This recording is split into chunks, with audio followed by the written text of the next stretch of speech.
My name is Elena Borges, and this is my Physics 2211 Lab 5 Falling Slinky lab. So, for my introduction, the purpose of my lab is to determine whether the bottom of the slinky stays stationary in the model. My result is that the bottom of the slinky was stationary, and glow script was used to create a computational model to predict the motion, and tracker was used to track the positions. The fundamental principles that I used were Newton's second law, gravitational and slinky force, and drag force. Newton's second law is where a system's change in momentum is proportional to the net force applied, and here are the formulas that I used.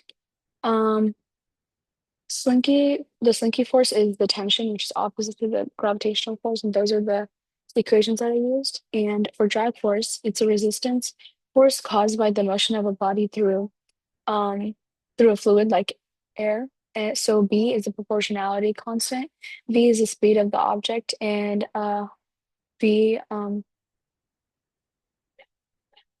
is the direction of the velocity. So here's my observed motion. This is from the Slinky video. So the mass is 0.218 kilograms. Height is 1.75 meters. And then here are my initial position and velocity. And it starts at rest. So here's my computational model in GlowScript. So I have um, my total my net forces here, and this is how I calculated my the velocity and the position of the ball. And well, here are my results of position of in time of the falling slinky comparing the GlowScript model versus the tracker. It starts about the same, and then it starts to differ later on. So for discussion questions, why does the bottom of the slinky stay stationary?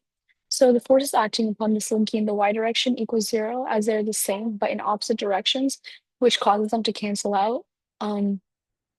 Tension points upwards and gravity points down.